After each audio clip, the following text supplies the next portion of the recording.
A história do Bitcoin começa em 2008, quando um autor ou um grupo de autores, utilizando o pseudônimo de Satoshi Nakamoto, publicou um white paper intitulado Bitcoin, um sistema de dinheiro eletrônico ponta a ponta.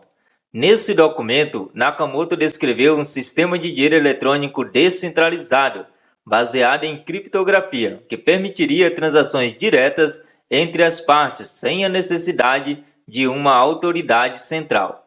O que muitos não sabem é que antes do Bitcoin houve várias tentativas de criar um sistema de dinheiro digital, como por exemplo o DigiCash e o eGold.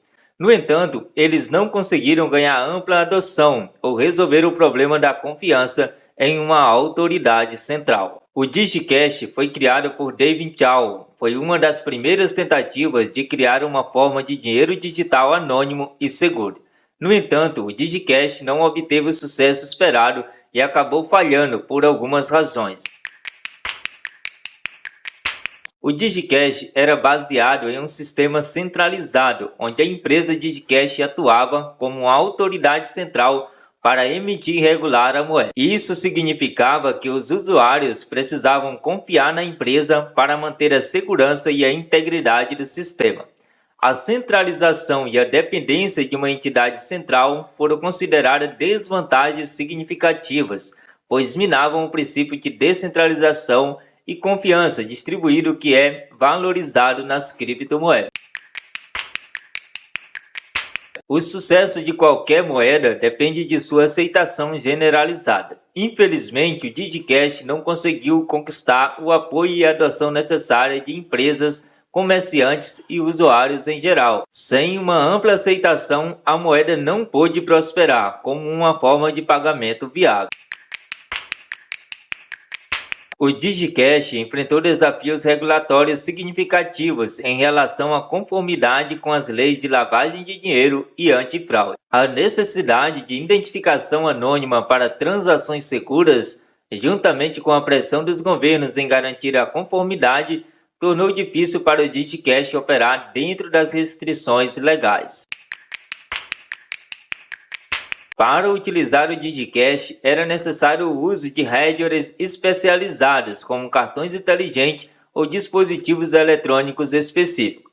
Isso limitou a acessibilidade e dificultou a adoção generalizada. Em uma última análise, uma combinação desses fatores contribuiu para a falta de sucesso do DigiCash. No entanto, as lições aprendidas com o DigiCash e outras tentativas anteriores ajudaram a moldar o desenvolvimento do Bitcoin e de outras criptomoedas posteriores, que resolveram alguns dos desafios enfrentados pelo DigiCash, como a descentralização e a segurança por meio da tecnologia blockchain. O eGold foi um sistema de pagamento digital que permitia aos usuários transferir valor entre contas usando unidades representativas de ouro. Embora tenha ganhado popularidade por um tempo, o eGold enfrentou vários problemas que levaram ao seu declínio e à falta de sucesso. O eGold enfrentou vários problemas legais e regulatórios devido à falta de conformidade com as leis de combate à lavagem de dinheiro e à proteção contra atividades ilegais.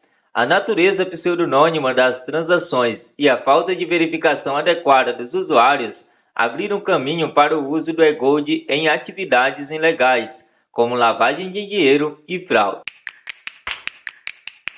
O eGold foi alvo frequente de fraudes e abusos. Devido à falta de regulamentação e verificação adequada dos usuários, criminosos utilizaram o sistema para realizar esquemas fraudulentos, golpes e outras atividades ilícitas.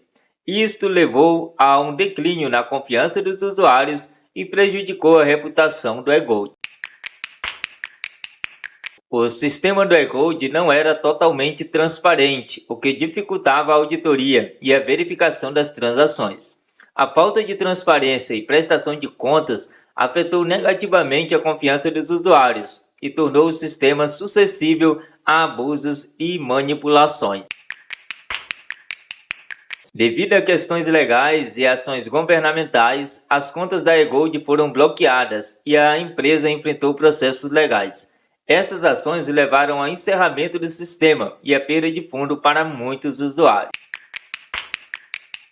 O eGold enfrentou dificuldades em lidar com o crescimento da demanda e em fornecer uma infraestrutura escalável e flexível para acomodar o número crescente de usuários e transações.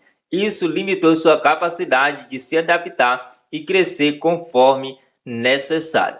Devido a esses desafios, o eGold não conseguiu superar as questões legais e regulatórias, a falta de confiança dos usuários e a má reputação. Eventualmente, o sistema foi fechado em 2009 após uma ação legal.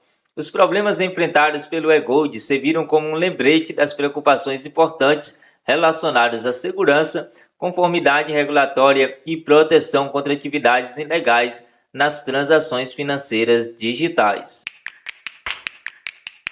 Depois que Satoshi publicou sua proposta de 8 páginas para um novo sistema de dinheiro digital em uma lista de discussão, eles abriram o projeto para discussão e debate de um grupo online de criptos, cientistas da computação e veteranos do dinheiro digital. Embora Satoshi tenha escrito grande parte da base do código do Bitcoin antes de publicar o white paper, eles abriram o escrutínio público entre uma comunidade online de colegas.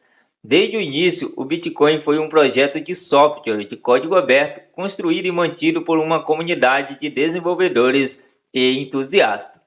Em 8 de novembro de 2008, o Bitcoin foi registrado na plataforma de desenvolvimento de software de código aberto, a SourceForge.